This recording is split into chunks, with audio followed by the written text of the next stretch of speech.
session of BGI 24. Not the end of the event. We've got a barbecue by the pool after this, and then some of us will be around after that the rest of the day, informally discussing various things. But this will be the last session in this room up on stage, and anyways, so yeah, we'll do another one next year.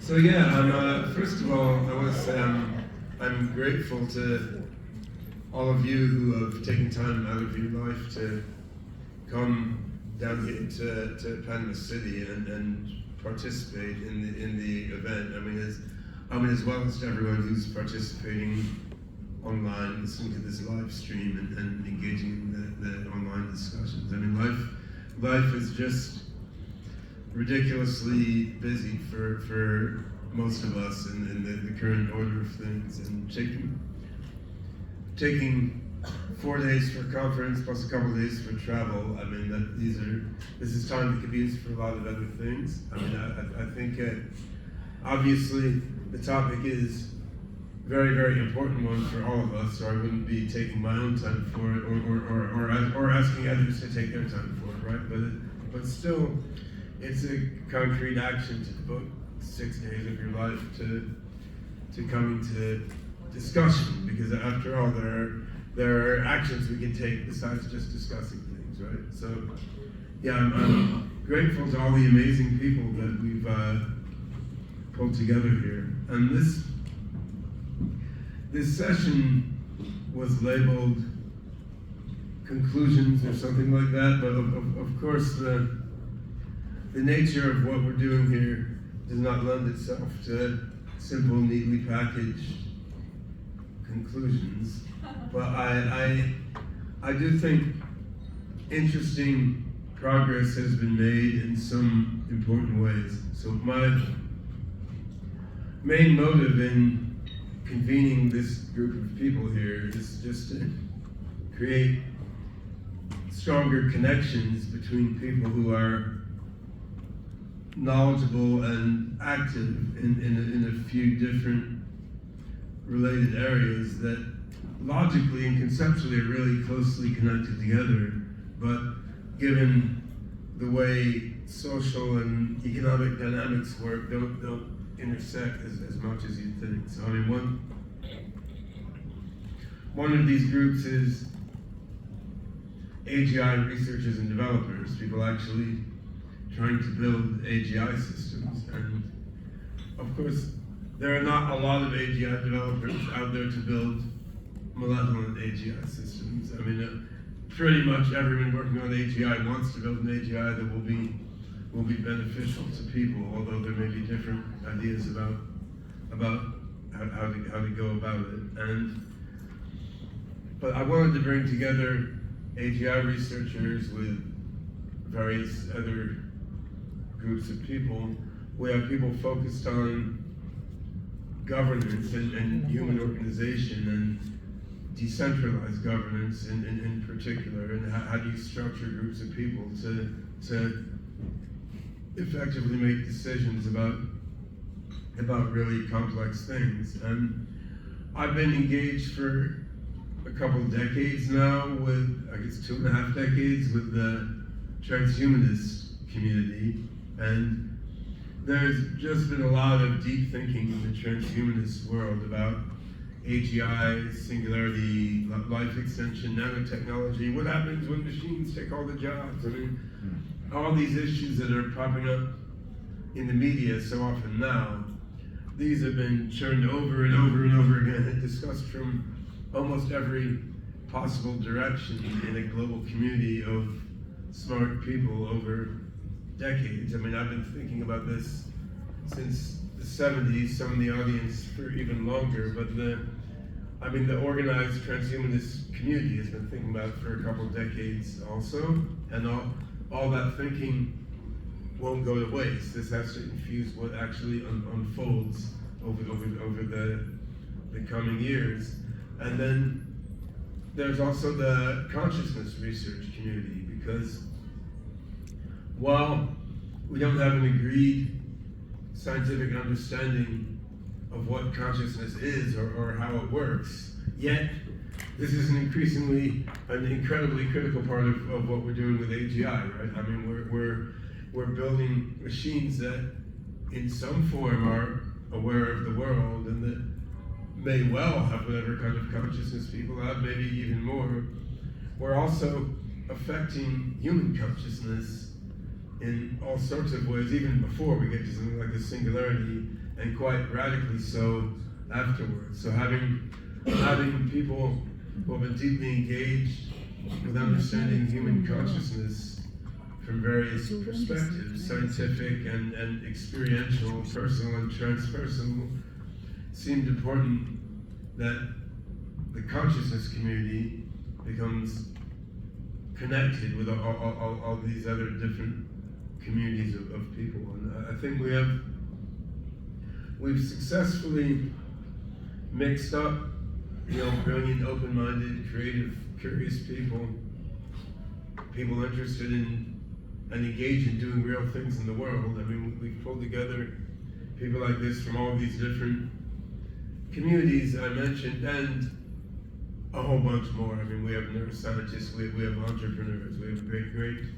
complex systems theorists, we have great diversity of people from different schools of thinking and walks of life. And I think getting this sort of breadth of thought and experience together to focus on the question of how to best work toward beneficial general intelligence. I think this is a quite important thing to do. I mean, of course, getting together and talking can't be the end game, but most of us here are engaged in the rest of our life with doing various concrete, impactful things in the world, right? And what I'm hoping comes out of this is that many people and organizations have made connections that they wouldn't necessarily have made otherwise, and these connections can then drive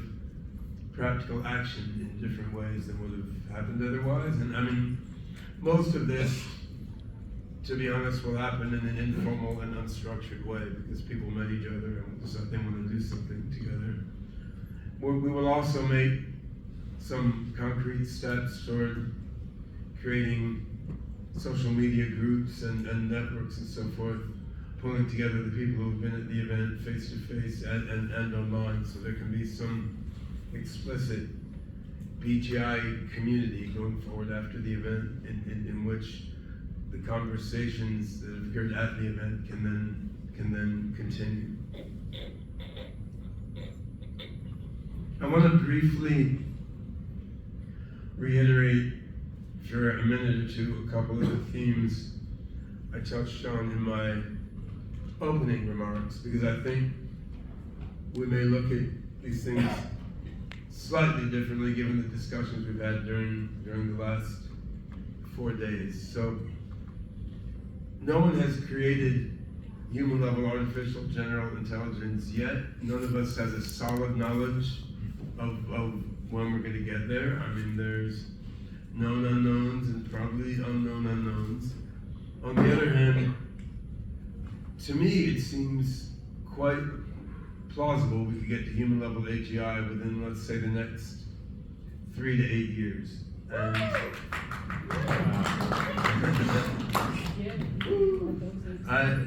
There's at least 3 lines of converging evidence in my mind when I say that. I mean, one is the great Ray Kurzweil's experiments in curve fitting, and others before Ray have done similar exercises, and I should nod to Amara Angelica, who helped Ray with a lot of this work. Well, I mean, what he showed in his book, The Singularity is Near, and a bunch of subsequent work in his forthcoming book, The Singularity is Nearer. I mean, what he showed is that a great number of measures of technological progress are roughly following exponential curves whose slope will tend toward infinity around in the next decade or two, right? And so he was looking at, seems likely an individual computer will have roughly the compute power of a human brain by 2029, 2030. And you add another 10, 15 years on that, an individual computer would have roughly the compute power of all of human society. And you know, this is a very crude way of looking at it. I mean, the AIs that we're working with now are not running on individual computers anyway. They're running on big networks. And then, of course, what is an individual computer? We're moving to quantum computing and so forth. But if you dig in depth into all the different measures of progress Ray has tabulated, it's a quite compelling case that we're in an era of exponential change. Our minds are more habituated to linear change, so it's a little hard to wrap your brain around exponential things conceptually at first, but it's a pretty solid argument that,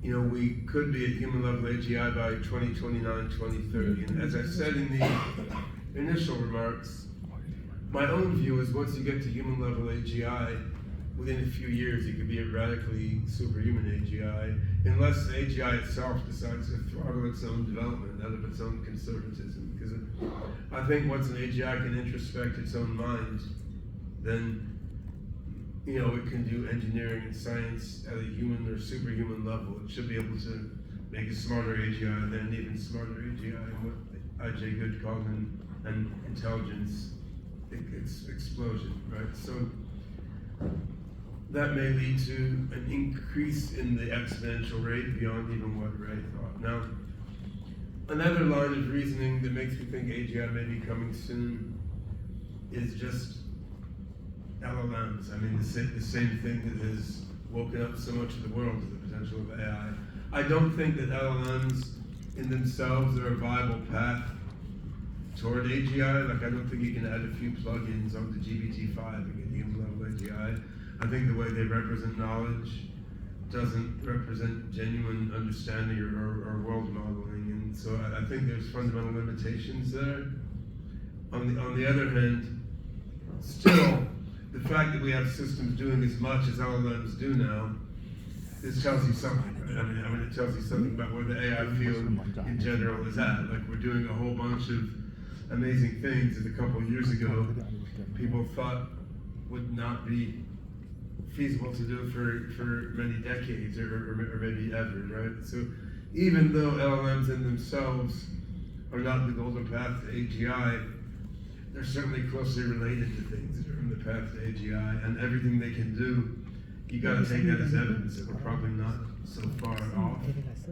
The third ingredient in my mind that makes me think we may be fairly close to getting human level AGI is what I see in my own work in the OpenCog Hyperon project, and then the other associated software systems we're building in SingularityNet ecosystem, which is SingularityNet platform, Hypercycle, Nunet, and so forth. So when I look at what I think we can do with the OpenCog project, I mean, it seems like some small integer number of years we might be able to get there. I mean, we have a new AGI programming language, Meta, METTA, Meta Type Talk. We have an infrastructure for atom space, a knowledge metagraph that can span across many different machines and constantly do processing across these machines. We're launching the alpha version of the Meta language interpreter in April.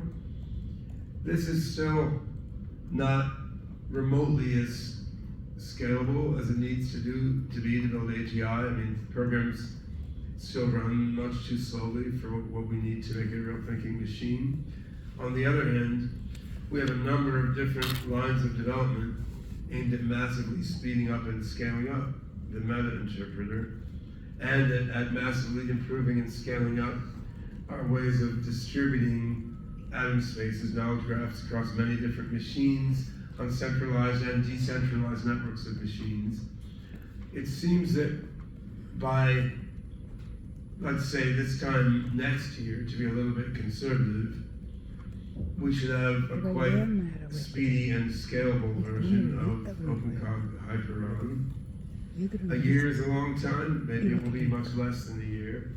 On the other hand, in terms of the path to the singularity and the history of the human race, a year is a very short time, right? So, I mean, if within 6, 9, 12, 15 months from now, we have a massively scalable version of OpenCog Hyperon, we can then use that to do for multiple other AI paradigms what has been done for deep neural nets.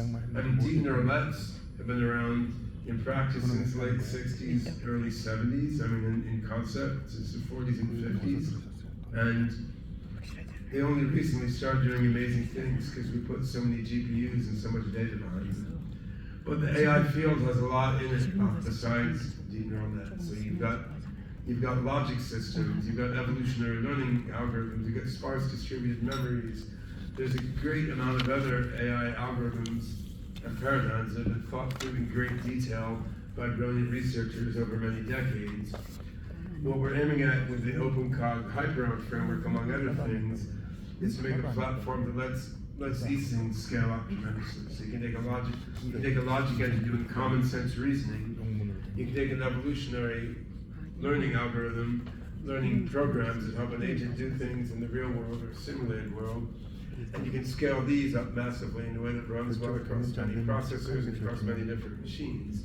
So if we can scale up these other sorts of AI algorithms in the same way that GPUs and associated software libraries have allowed scaling up of deep neural networks, I mean, then you've got something quite interesting in terms of progress toward AGI.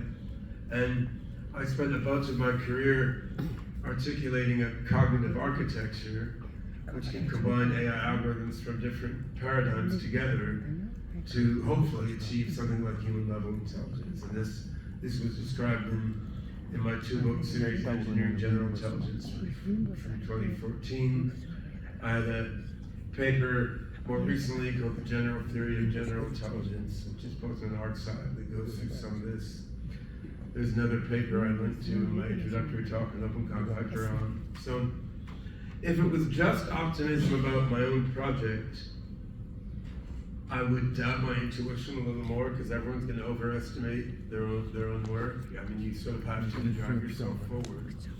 But looking at Ray Kurzweil and others and their high-level prognostication of just the rate of advance of supporting technologies, and then looking at what other AI approaches like LLMs are doing right now, and looking at the super exciting prospects for my own team's AI work, all of these are pointing in very similar direction, which is it could be 3, 5, 8, 10 years to human level AGI. It's probably not 20, 30, 50, or 80 years or something. Now, could be wrong. It could be you need like a quantum computer with 1 million qubits or something, right? But I see no scientific reason to believe that right now. Like the evidence doesn't seem to point in that direction. And so, if this is accurate, and I think even reasonably skeptical people will now admit this has a decent chance of being accurate, right? So if this even has a decent chance of being accurate now, I mean, this means that figuring out how to make this AGI beneficial in some meaningful sense is a fairly urgent problem, right? I mean, it's not as urgent as it could be. It's not like we've created the human level AGI and we really want to push the trigger, but we just want to double check if its ethics module works, right? So we're not at that point yet, but what if we're at that point 5 years from now, right? So then we would like to have thought things through rather thoroughly before we get to that point, right? And who's going to do that thinking through, right? So is that the board of OpenAI? Well, I certainly hope not. Based on recent information well distributed in news media, right? So is it the Chinese government? Well, probably better off if it's not them. I mean, they've done a lot of great things and uplifted a huge amount of people from poverty, but they've got a very particular mindset, right? So it seems like if this is the decision that humanity is going to face, and that some particular AGI development team is going to face, we want to accelerate the richness of our understanding of the beneficial AGI problem. And I don't think we're going to come up with any guaranteed solution to beneficial AGI. I mean, on a formal level, that seems mathematically not feasible. Just on a human and conceptual level, it seems kind of ridiculous given the chaos of human society and the fact that we don't understand physics and all sorts of other uncertainties that abound. But I don't think the lack of a guarantee means that we can't strongly bias the odds in favor of beneficial outcomes. Essentially everything ever done in human history has been done without a guarantee, including human prehistory. Like, proto-humans had no guarantee that developing tools in agriculture would not lead to an apocalypse either. So we've got to be comfortable with moving forward without a guarantee and biasing the odds in favor of beneficial outcomes anyway. And I think that radical deceleration is just not going to happen, even if some people think it would be a good thing, because AI already just delivers so much value to so many people. I mean, AI, it's making money for a lot of people. It's helping countries do defense and espionage, and unfortunately offense in some cases. It's also doing huge good for people already in medicine and education all over the place. I mean, there's really no precedent for something that's so economically, humanly, and militarily valuable being slowed down and stopped. Like, it doesn't seem like what's gonna happen, even if it was the best thing to do, which I don't necessarily feel like it is, right? So seems like we're going forward. We're not gonna have a guarantee, but we can nevertheless make our best efforts to bias the odds in a favorable direction. And I think guarded optimism is by far the most rational attitude to take. Like, if you're an athlete and you're trying to win a race, you're better off to think, well, I'm going to win this race. You're not better off to think, well, I might fall down and sprain my ankle. Like, it might rain and I might slip and fall down. Well, that other guy is doing really well, right? You don't want to fill your mind with that sort of thing. It will interrupt you from executing your best possible effort to win that race. Now, it doesn't mean you want to be dumb. You're still thinking about, well, where do you run relative to the other guy who's in front of you, and what have I done in the past when I was a little bit behind, and so forth. So you're still being rational, you're still thinking, but you have a guarded, rational optimism. And I think there's a lot of evidence that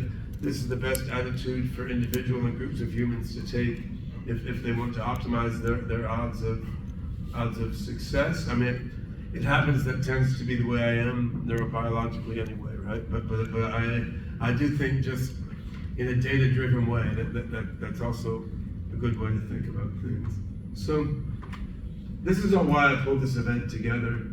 After the 4 days of the event, I found myself fairly satisfied with how things went down. I as always, when organizing an event, I regret that I've been so scattered, pulled all over the place, dealing with organization things and so on. While Pam and her crew did an amazing job of organizing the conference and making it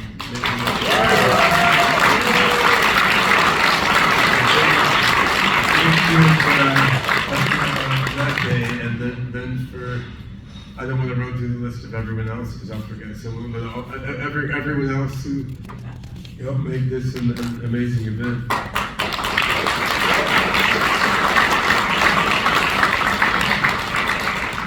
But yeah, while we had an amazing team and still do for the rest of the day, still being the event organizer means I didn't get to talk to everyone that I wanted to. So there's way more people here I really wanted to catch up to than has happened or will probably happen during the barbecue. But that's the nature of it, and we'll have more events in subsequent years. So my feeling is that the making of connections certainly happened, and I just overheard an incredible number of amazing, deep conversations that I wasn't able to participate in, and participated in a few as well.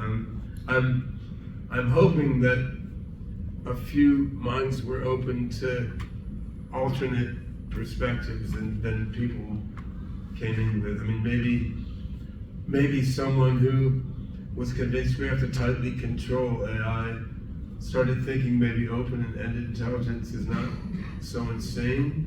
Maybe someone who was thinking purely about open-ended pure self-organization started thinking, well, maybe some thought to risks and safeguards is important to channel self-organization in a good way. Maybe some people who weren't thinking about governance and how you organize groups of people to guide projects started thinking, well, this is something interesting and maybe an important aspect of how the AI evolves. It's not just about the algorithms, right? So I could run through a list of another 100 cross-pollinations that I sort of heard happening out of the margins of my earshot as I walked around. So I think the cross-pollination I was hoping for has happened, and my hope is that this is the beginning of the process of crystallizing a way of thinking about BGI, which is different than the standard narratives out there. So there's a standard narrative emerging, like AGI is potentially super dangerous, and we've got to regulate it. We've got to figure out how to put in filters and rules to control it so it doesn't do the wrong thing. We've got to constrain it. We've got to figure out how to make sure it doesn't have free will. And that's one narrative that's out there. Another narrative that's out there is just, look, all this constraint is hopeless. Just let companies build useful AGI products, and ultimately they'll come out for the common good, just like Facebook and Google's products have already, right? And what? But I haven't used Facebook for a while. I use Google every day. I mean, I don't love everything the company does, but it's still pretty good email and search products, right? So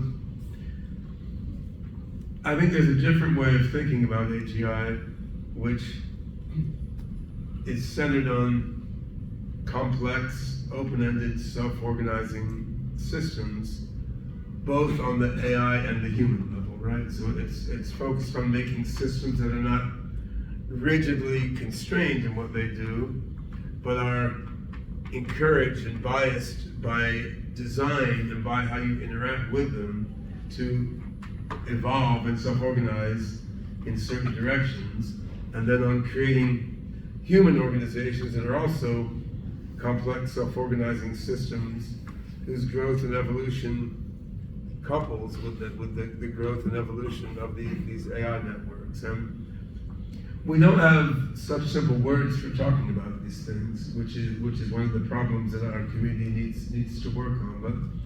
But I think we're making some progress toward crystallizing decentralized defensive acceleration perspective on AGI, which incorporates not just decentralized computing, but notions of open-ended intelligence and decentralized governance of human networks. And we need to go further in crystallizing this perspective at following events, but also in between face-to-face events by a whole bunch of different conversations and initiatives. And I know Esther has been working on pulling together a sort of a distributed global brain of individuals interested in helping move AGI forward. And Lois is working on an AGI constitution document, which has a similar sort of purpose. And there will be a bunch of other coupled initiatives aimed at pulling together people. I know there's a nonprofit, Humanity Plus, which is one of the sponsors of this event, and this has been used to be called the World Transhumanist Organization. We rebranded some years ago, and I mean, Humanity Plus, it's a membership organization. Folks can join and then join the dialogue on moving toward BGI from a transhumanist view. There's another organization, Humanity 2.0, which is represented here, which is pulling together different organizations toward similar goals, but from a different background and perspective. So I think we don't need to have one organization that channels people toward BGI. We can have a decentralized network of decentralized organizations, each pulling together people and their energies toward BGI. But we do, if some of you believe that we need to craft a path toward BGI that isn't like straight on deceleration or straight on EAC, if we need a sort of middle way toward AGI, where we're accelerating, but we're doing so in a decentralized and defensive way, I think we have a lot more work to do to crystallize that perspective. And I look forward to working together with folks in this network toward that. So before concluding this concluding session, I wanted to bring a few other people up here to sort of briefly share their own thoughts on the event and how they see how things have crystallized together. So we'll hear a little bit from David Wood, Julia Mossbridge, and Esther Galfalvi. So why don't we start with you, David? We can go in order of descending age. So. Well, then I will give him the microphone. Descending age, I'm 65 and a smidgen. Well, yeah, you're older than me then, yeah, so we're not quite descending age. Ben, did you say you were fairly satisfied with this conference? I think you should be a lot more than fairly satisfied. I think you should be extremely satisfied with it.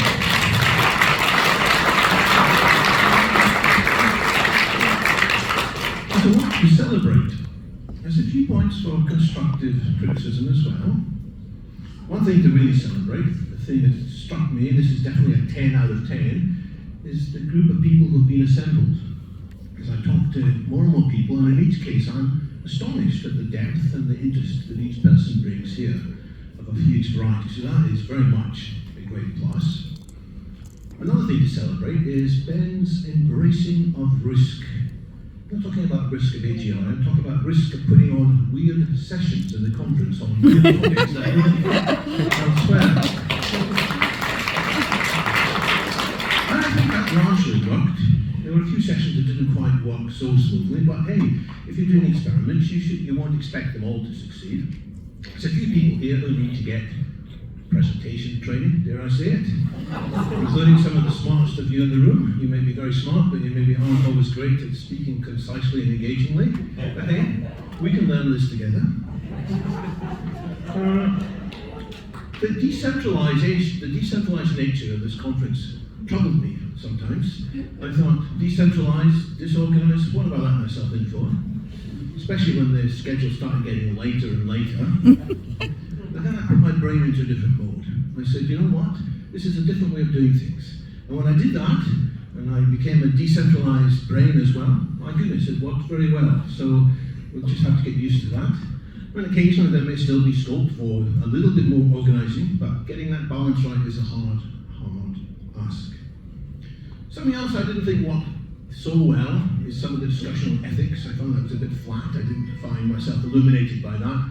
What I'd recommend in the future is more focus on something you did try, but we should be doing more, on better organizational structures for the future of AI. Don't mean the technical organizational structures, I mean markets. To what extent can we trust markets? To what extent should we be frightened of markets? I mean politics. To what extent should we be trusting some politicians and frightened of politicians? I mean law. I mean all the systems of NGOs. That needs a lot more focus. I'd like to see that in a future event. Democracy, isn't just about voting, of course. Democracy is very important that you can vote out the leaders, but democracy only gets going when the voting is. Sorry, that's the most important thing is the discussion that takes place beforehand. And I really do hope that the discussion that's taking place here can become sort of the start of a much, much wider global conversation. I don't want to wait another 12 months before the conversation resumes. I know we've got a Telegraph channel, there's a Mattermost channel, I don't know quite what we're going to do, but something must be created where we can continue this conversation and let it flow. Final comments. I agree with Ben that we may well have AGI within 3 to 10 years. Roughly, I think there's a 25% chance we'll have it within 10 years, maybe sooner. That means that everything we've been discussing here is not just important, it is urgent. So whatever else we do, we've got to keep focused. And Ben is the person I know who's the most focused in the world on getting us to a beneficial singularity as soon as possible. So let's hear it again for Ben and his people.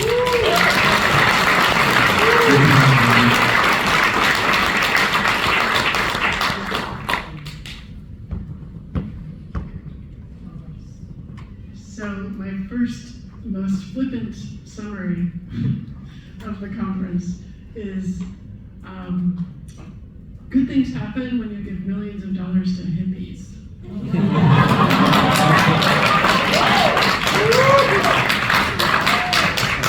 So take note of that. And then the other thing is this is the only conference where David Wood's talk is followed by my talk. and that kind of diversity and inclusivity has made this actually my favorite conference, I think, maybe that I've ever been to. And I have to speak also to that as a woman, because I am a woman.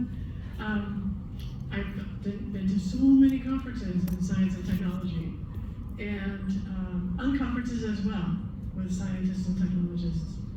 And I really felt like I belong. And inclusion is one thing and belonging is another. And so I felt seen here, I felt like I belong, and I feel like I belong, like that's going into the future. And that's a life-changing experience.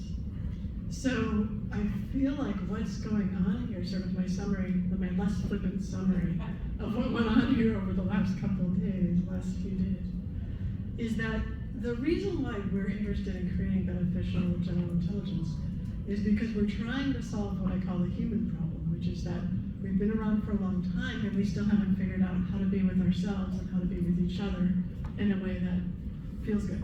We haven't figured it out. And so we continue to build things to try to figure that out. Like as humans, when we started using fire to cook our food, we were trying to figure out a better way to feel okay and to feel okay with each other. And beneficial general intelligence is, in fact, the future goal or the future vision that Ben holds and that singularity net holds and that everyone in this room holds in different ways. In a way, is the thing that's causing us to find better and better solutions to the human problem. In other words, it's already doing its work, sort of backwards in time, by getting us to connect with each other in a diverse way and address these questions. We are part of the processing system of that future BGI right now. So when we talk about governance, we can ask, how does the future goal actually govern the past? Well, in a way, that future goal, that vision that we have, is governing our interactions by being the goal that we share. So these are some thoughts.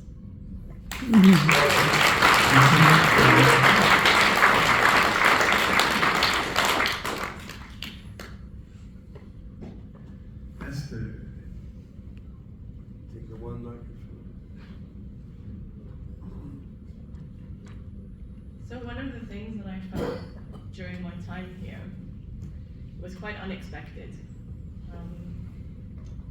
As I went through the conference, I felt like this was family, which I found really surprising because in the past I haven't always felt really comfortable in groups, especially large groups where I don't know most of the people. But there is a huge family atmosphere here. I felt really seen, I felt really accepted, and I felt really supported by everyone. And so it made it really easy for me to go to somebody and say, oh, I didn't know this was happening, or I don't know what to do next, can you help me? Because when we're with family, it's okay to be vulnerable, right? And this conference, in my view, moves the needle of consciousness because it embodies that family atmosphere and that sense of loving and inclusion.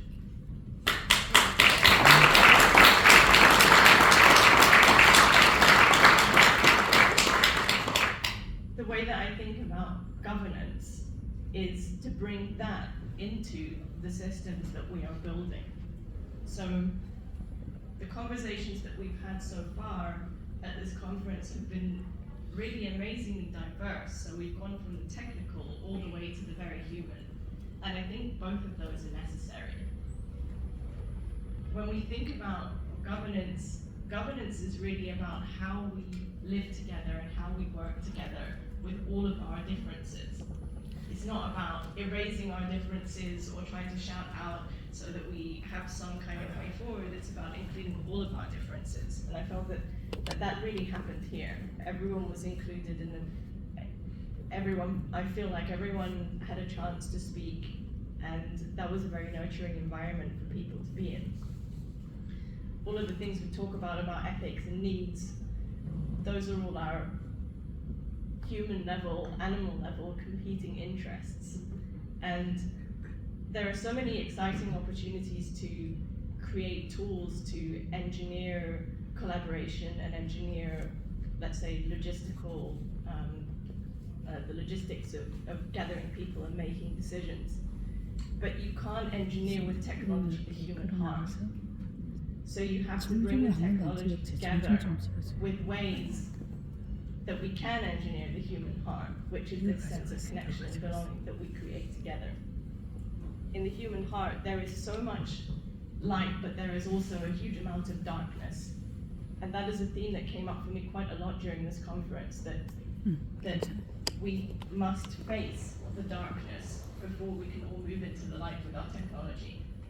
And the AGI and ASI that are created going forward will really be shaped by those things, by our capacity to face the darkness together and to be able to transform that energy. In Hannah's talk, we talked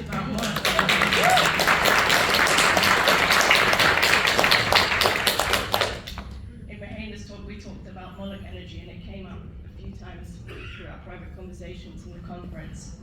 And that really is existential fear. Moloch fear is energy is about existential fear, the fear that I won't get what I want. It's the fear that I won't get what I need and I'm going to die.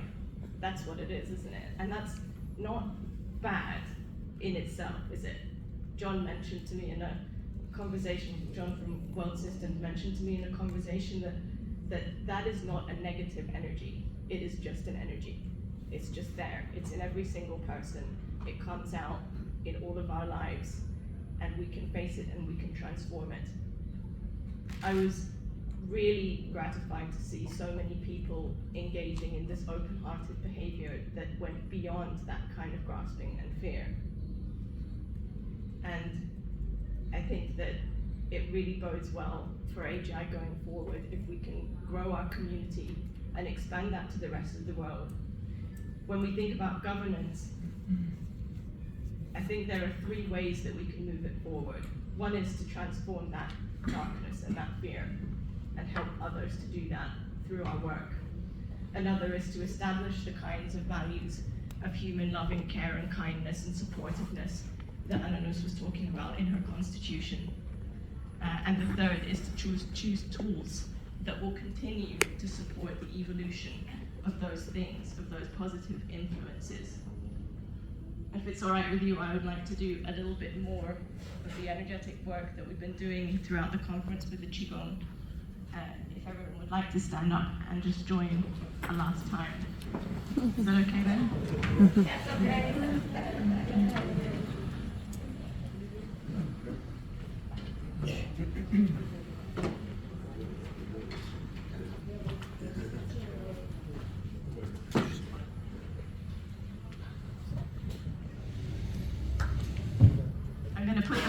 or you can just follow. It's not going to be difficult. It'll be pretty much the same that we did at the opening.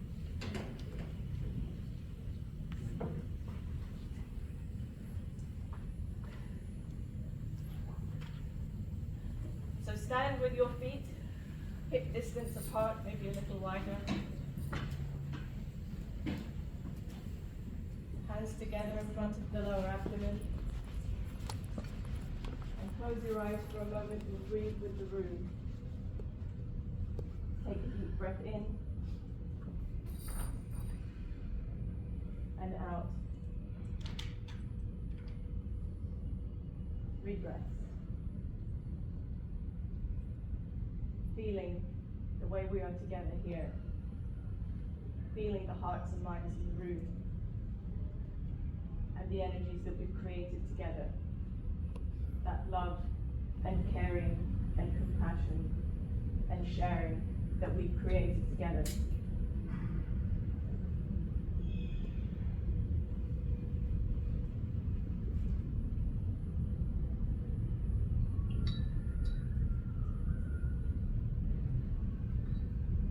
Now open your eyes. Point your palms down, bend your knees slightly. And bring it up. Bring your hands up like they're lifted by balloons. And then down. Feeling your hands supported by the golden sun.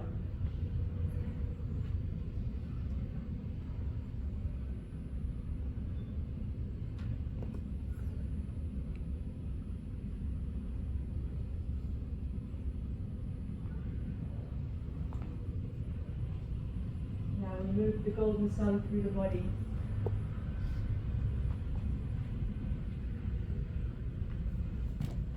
Bending the knees, bringing up the arms, through the crown, down through the body.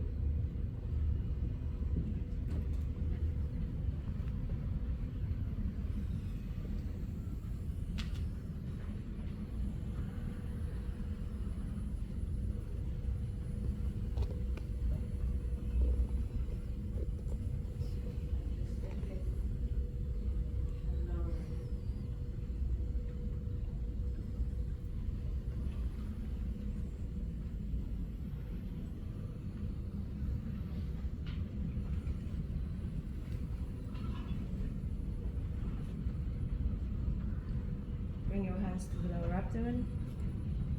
Step in slightly. Narrow the stance. Raising the golden wings. Raise up the balls of the feet. Bring down and gather in.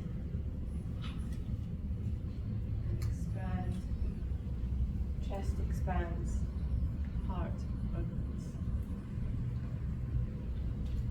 Gather in the love and expand the heart. One last time.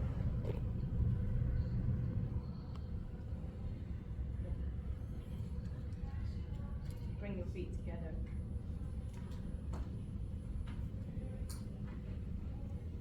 Touch the star. Bring its light down.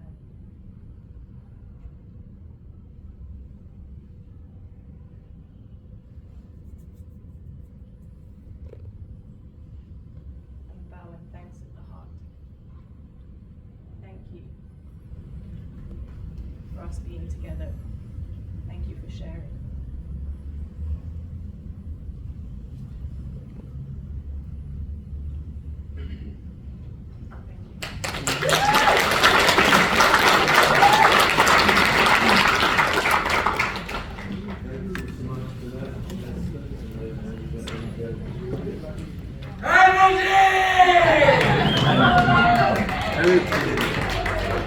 Yeah, so I think one lesson floating in my mind as we completed that exercise. One lesson floating in my mind when completing this exercise is that the energy that we bring as humans, as embodied animals who are breathing and living in the world, the energy that we bring individually and collectively together to the work and play of building AGI. I mean, this is a really important aspect of it. I mean, the algorithms are important, the computer hardware is important, the governance methodologies are important, but the less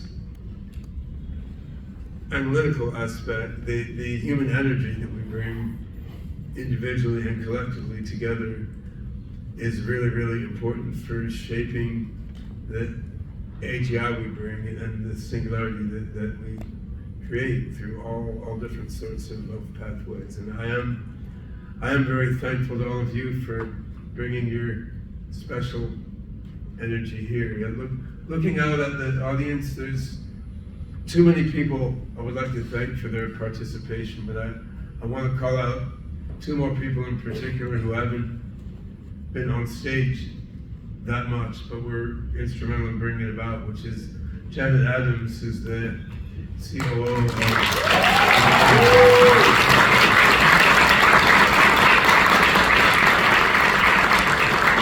as well as her skill in organization and expertise on AI ethics and governance and so forth. She's been a tireless force for diversity and inclusion in all the events we put on, which I think has really paid off in terms of just the quality of the discourse we have here. And then Mihaela Ulieru as well.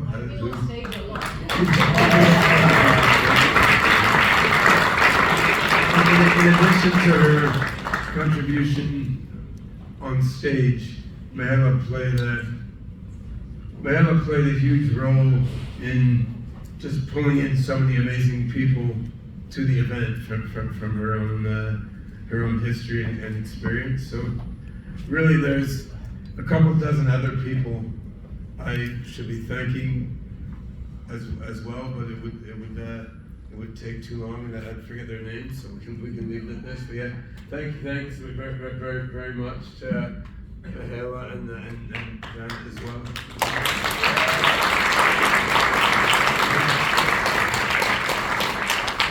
I think that concludes the conclusion, and we can now go up to the pool level and continue the discussion over whatever food is available at the conference, barbecue, take a dip in the pool and whatnot. So thanks so much for coming, and let's keep the conversation going.